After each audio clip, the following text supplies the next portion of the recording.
हमरा के इंसाफ दिलाई थी हमरा के इंसाफ दिलाई थी।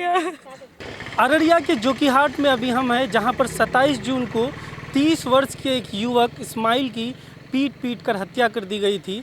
हम पीड़ित परिवार से मिलेंगे और उस स्थल पर भी जाएंगे जहां पर यह घटना हुई थी और तमाम पहलू को आपके सामने लाएंगे कि 27 जून को यहां पर क्या कुछ हुआ। 27 जून 2021 को बिहार के अररिया जिले में इस्माइल नामक एक युवक की पीट कर हत्या कर दी गई। हत्या हुई है और पीट कर हुई है। इससे न प्रशासन को इनकार है, न आरोपी पक्ष को, न ही पीड़ित परिवार को। लेकिन इस्माइल की लिंचिंग किन परिस्थितियों में हुई, इसके पीछे आरोपी पक्ष के पास एक कहानी है जिससे पीड़ित पक्ष असहमत है। मामला जिले के जोकीहाट थाना अंतर्गत चकई पंचायत का है, जहां पड़ोस के ही कुरसेल पंचायत निवासी इस्माइल की मॉब लिंचिंग कर दी गई। 30 साल के इस्माइल के परिवार में 2 बीवियां, 3 बच्चे और बूढ़ा बाप है। एक कच्चा मकान है जिसकी दीवारें मिट्टी, बांस और टीन की बनी हैं। एक सफेद प्लास्टिक घर के छत का काम कर रहा है। बेवा हो चुकी बीवी मुसर्रत का रो रो कर बुरा हाल है। अपने तीनों बच्चों का हाथ पकड़कर इस्माइल की दूसरी पत्नी हुस्नेरा के साथ कच्चे मकान से लगकर बैठी है। गांव की महिलाओं ने मुसर्रत के चेहरे पर पानी डाला तो बेहोशी की अवस्था से बाहर आई और बताया कि इस्माइल पहले दिल्ली, पंजाब में काम करता था, लेकिन लॉकडाउन के बाद घर पर ही रहकर बिजली का काम करने लगा। उसी से परिवार का भरण पोषण होता था। कितने लोग हैं आपके परिवार में, कितने बच्चे हैं? 3 बच्चा। क्या क्या उम्र होगी बच्चों की? एक जनक 5 साल, एक जनक 3 साल, एक जनक 10 साल। एक 5 साल का है, एक 3 साल और एक 2 साल का है। बिजली के मिस्त्री थे, बिजली का काम किया करते थे।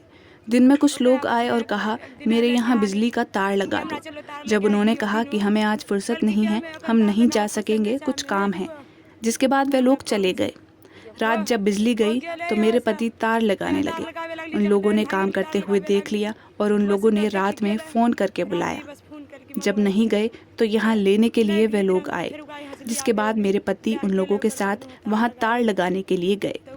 उसके बाद मैं उनका इंतज़ार करने लगी, वे अब लौट आएंगे, लेकिन इंतज़ार करते करते रात हो गई। पहले भी ऐसा होता था, कभी कभी रात में घर नहीं आते थे, मायके चले जाते थे। मुझे लगा कि किसी संग साथी के साथ होंगे। सारी रात इंतज़ार करती रही। सुबह 9 बजे पता चला कि मेरे पति की मौत हो गई है। उनको मारकर फेंक दिया है। इसके सिवा और क्या कहें भैया। मेरा बच्चा अब किसको बाप कहेगा? हमको कौन इंसाफ दिलाएगा? हमको एक बेटी है, 2 बेटा है, कौन कमा कर खिलाएगा हम लोगों को? मेहनत मजदूरी करते थे तब हम लोग खाते थे, अब हम लोगों को कौन खिलाएगा? कौन इंसाफ दिलाएगा? मजदूरी करके कमाते थे, बिजली का काम करके कमाते थे, तब खाना खर्चा चलता था। जब से लॉकडाउन लगा था, दिल्ली पंजाब नहीं गए, घर में ही काम करके कमाते खाते थे। पहले दिल्ली पंजाब में रहते थे, जब से लॉकडाउन लगा तब से हम बाहर जाने नहीं दिए। कहें यहीं रहिए, वहाँ लंबा लॉकडाउन लग जाएगा, तब क्या कीजिएगा? यहीं रहिए, जो कमाइएगा सब खाएंगे, भूखे रहेंगे तो सब साथ में रहेंगे, और इसके सिवा क्या कहें? इतना राज्य खवाते सब मापते खबो, भूखलो रहो सब मापते रहो, आरी कर सिवा की कहो। इस्माइल के 61 साल के पिता शोएब को 3 छोटे छोटे बच्चों की फिक्र सता रही है। उन्होंने बताया कि लॉकडाउन के बाद इस्माइल गांव में ही मजदूरी और बिजली का काम करता था। अक्सर पड़ोस के गांव चकई दूध लेने जाता था। उस दिन भी ऐसा ही हुआ। क्या करते थे वो? मजदूरी करता था, क्या करेगा? उनकी बीवी बता रही बिजली का काम करते थे ना? हाँ, बिजली का। पहले बाहर रहते थे? हाँ, कहाँ पे? पंजाब में। पंजाब में क्या काम करते थे? वो किसान का काम करता था, बिजली का काम भी करता था। अच्छा। हाँ। और लॉकडाउन जब से हुआ वो घर पे रह के हाँ, बिजली का काम करता था? हाँ। गांव में किसी का बिजली खराबी हो गया, बुला करके ले गया, उसका ठीक कर देता था। आप अपने FIR में जो आवेदन दिए उसमें लिखे दूध लाने गया था वो चकई। हाँ, तो चकई से क्या आप लोग रेगुलर हमेशा दूध लेते थे वहाँ? हाँ, बराबर जाते हैं। बराबर जाते थे। हाँ। अच्छा। कैसे क्या पता चला, क्या कुछ मामला हो बताइए? बोला कि दूध लेने के लिए गया था, और उसके बाद उसको फिर वहाँ से आया घर से फिर बुला करके उसको लेके गया। आपके सामने? नहीं, हम नहीं थे, नहीं, हम वहाँ बेटी के यहाँ थे। अच्छा, आप बेटी क्या रहते थे? तो हम बेटी के यहाँ वो यहाँ घर से उठा के ले गए। समाज में जो बोला तो वो हम सुने ये बात हुआ। तो बेटा यहाँ अकेले रहता था? हाँ अकेले रहता था। और उनकी जो बीवियाँ हैं, दोनों बीवी? वो दोनों बीवी, वो भी लैयर में था, ये भी लैयर में था। दोनों अपने अपने नहीं रहते। हाँ। अभी क्या मांग करते हैं आप? बेटा चला गया, आपको क्या मांग करते हैं?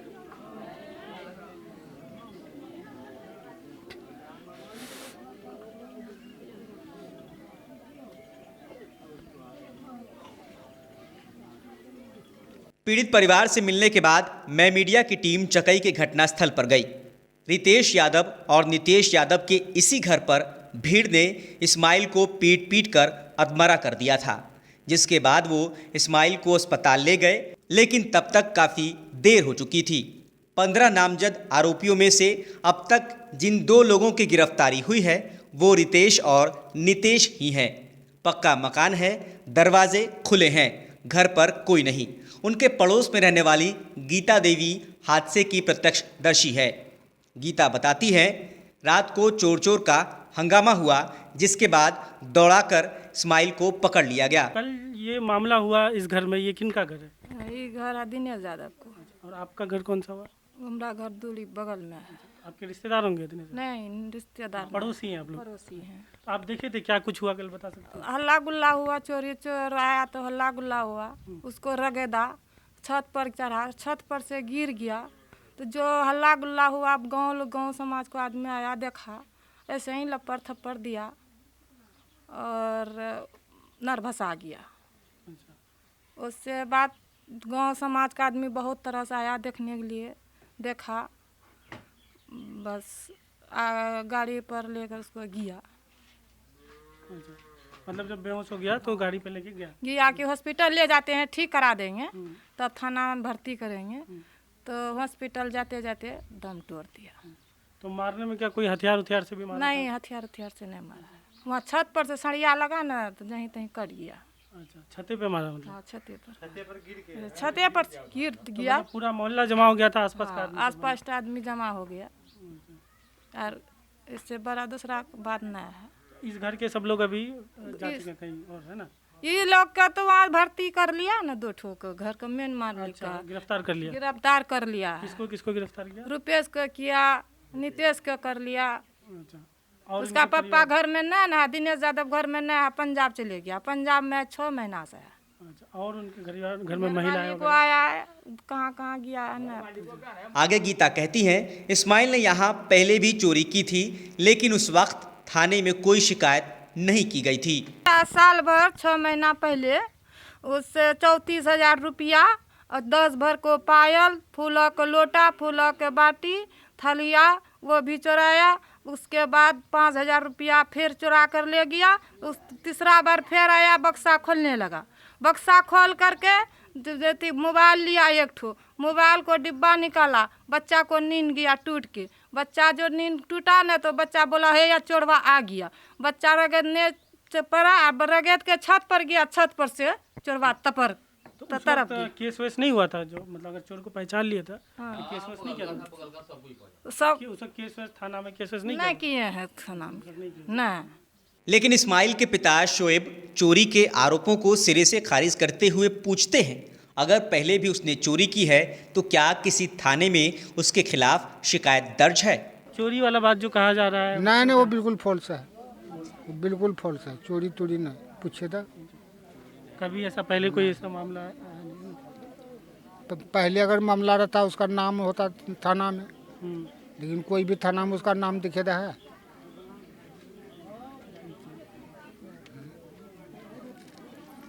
पहले कभी ऐसा कुछ कभी नहीं किया? कुछ नहीं, मतलब फॉल्स से मतलब लगा देता है कि ऐसा हुआ नहीं वैसा हुआ। साथ ही शोएब ने इस घटना की वजह गांव की एक सड़क का पुराना विवाद बताया। मारा हुआ लोग ये लेकर के, हम ये पिछले साल ये रोड जो आए, ये रोड उधर जहाँ बना हुआ नहीं है, उसी में हमसे ज़्यादा सबसे झगड़ा हो गया था। अच्छा, उसी कंठ से हमारा लड़का को मारा। क्यों झगड़ा हुआ था? मतलब रोड बनाने में। रोड बनाने में क्या हुआ था? मतलब क्या उनके ज़मीन से जा रहा था या क्या? हाँ, उसी का ज़मीन होकर के जा रहा था रोड। अच्छा, वो मतलब लाठी ये सब हथियार लेकर के यहाँ जमा था। हम जो भी इधर से किए तो वो लोग मोमेंट था कि इसको मारेंगे। हम कहे सलाम मारोगे कैसे, हम रोड जाम कर दिए जा करके। एसपी तक फ़ोन चले गया कि आप रोड जाम कर दिया है। तो हमारा पंचायत का मुखिया को इस पर फ़ोन किया, इस बात को बैठाइए। मुखिया आया, बोला मामू छोड़ दीजिए, नहीं मतलब ये कीजिए, रोड जाम नहीं कीजिए। हम छोड़ दिए, बोला मुखिया बोला हम इंसाफ कर लेंगे। तो हम छोड़ दिए, वो इंसाफ भी नहीं हुआ, कुछ नहीं हुआ, रोड भी नहीं बना है। पूरे मामले पर अररिया एसडीपीओ पुष्कर कुमार कहते हैं, चोरी और विवाद दोनों पहलुओं पर अनुसंधान किया जा रहा है। मुख्य अभियुक्त रितेश और नितेश की गिरफ्तारी हो चुकी है। कुछ आरोपी दिल्ली में रह रहे हैं, उसकी भी जांच की जा रही है। सूचना मिली थी कि रुपेश और नितेश यादव के घर पर जो है मृतक जो है चोरी करने के लिए घुसा था और उसके बाद वहाँ पर ये लोग उसको पकड़ लिए और पकड़ने के बाद इन लोगों के द्वारा और अन्य ग्रामीणों के द्वारा मारपीट किया गया और मारपीट करने के बाद उसको हॉस्पिटल लाया गया, लेकिन हॉस्पिटल में इलाज के क्रम में उसकी मृत्यु हो गई। अब इसमें जो है सो मृतक पक्ष का कहना है कि नहीं, हम लोगों का कुछ विवाद भी था। तो ये सब अनुसंधान का सब्जेक्ट है कि क्या है। जैसा कि लोगों का, ग्रामीण लोगों का कहना है कि वो जो है कुछ सामान चोरी कर रहा था घर में, तो ये दोनों बिंदु पर जांच करने की है। और मृतक के जो फादर है उसके बयान के आधार पर प्राथमिकी दर्ज किया गया है और त्वरित कार्रवाई करते हुए इस घटना में संलिप्त दोनों मुख्य अभियुक्त जो है रितेश और नीतीश, उसको गिरफ्तार करके आज जेल भेजा गया। सर उसमें कितने लोगों पे प्राथमिकी दर्ज की गई? प्राथमिकी 15 लोगों पर दर्ज किए, 15-16 लोगों पे किए, लेकिन इसमें जांच का विषय कुछ लोग बाहर भी हैं जो दिल्ली में रह रहे हैं, हमारे उनका भी नाम है। तो उसमें छानबीन करके जांच किया जाएगा। जो दोषी होगा वो बख्शे नहीं जाएंगे और निर्दोष को जेल नहीं भेजा जाएगा। इस्माइल एक प्रवासी मजदूर था, एक इलेक्ट्रीशियन था या एक चोर था, चाहे वो कोई भी हो, लेकिन कानून की नज़र में एक आम 30 वर्षीय युवक की हत्या हुई है, उसकी लिंचिंग हुई है और उसे इंसाफ ज़रूर मिलना चाहिए। लेकिन मुझे और आपको इस बात को भी ज़रूर सोचना चाहिए कि हम जाने अनजाने में जो किसी भीड़ का हिस्सा बन जाते हैं, ये कितना सही है।